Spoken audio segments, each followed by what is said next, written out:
เอา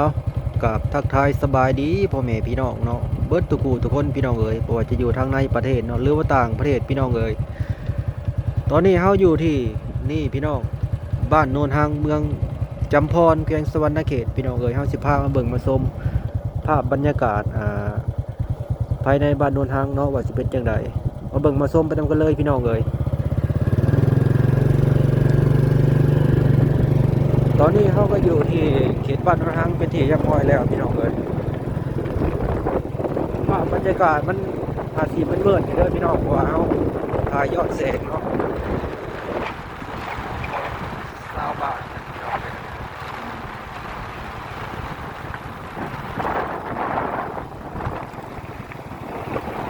สาวบ้านโนนทางเนี่ยเพิ่นมักปลูกมะม่วงได้พี่น้องเลยมะม่วงสาลีพี่น้องเลย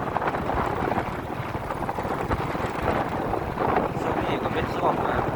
ดูหนาวละฤดูแล้งเนี่ยสาวบ้านก็สิพากันป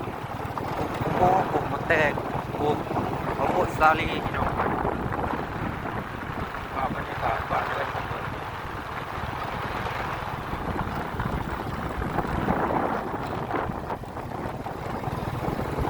บ้านนี้ก็เป็นบ้านบ่ใหญ่พี่น้องเลยบ้านน้อยๆบ้านของประชาชนบ้านนี้นี่ประมาณ150หลังคาเรือนพี่น้องเลย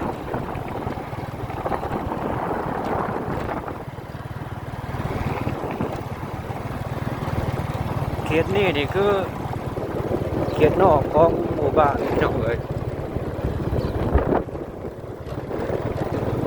เป็นหมู่บ้านที่ว่าอยู่กลางทุ่งนาพี่น้องเลยเป็นหมู่บ้านที่มีธรรมชาติประชาชนพี่น้องเลยสวยสดงดงามตอนนี้เราก็กำลังก้าวเข้าสู่ใจกลางของหมู่บ้านแล้วพี่น้องเลยนี่คือภาพบรรยากาศทางใจกลางของหมู่บ้านเนาะเบิ่งบ้านเบิ่งเรือนของประชาชนเขาเจ้าพี่น้องเลย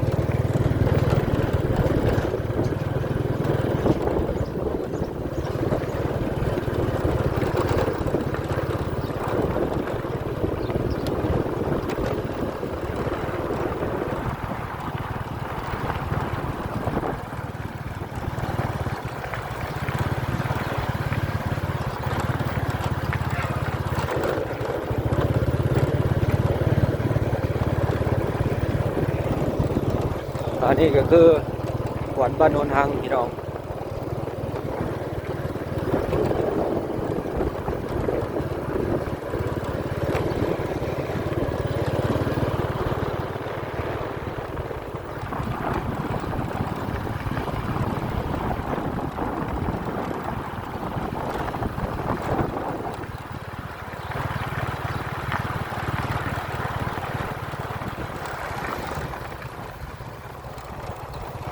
อันนี้ก็ส่วน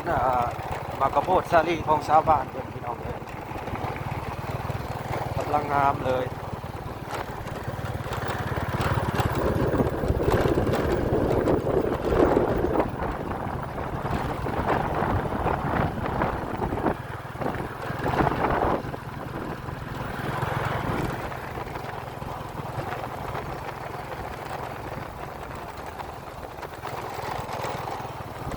อันนี้ก็คือส่วนกระโพดซาลีของเพื่อนอีกพี่น้องเลยบ้านที่ชาวบ้านเป็นตำบลมากกระโพดซาลีพี่น้องเลย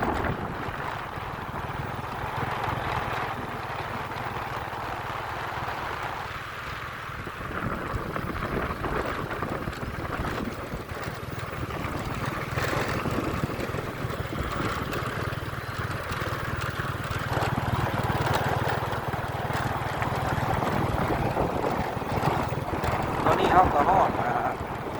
3 แยกแล้วพี่น้องเลย3 แยกคนทางเลยเนาะ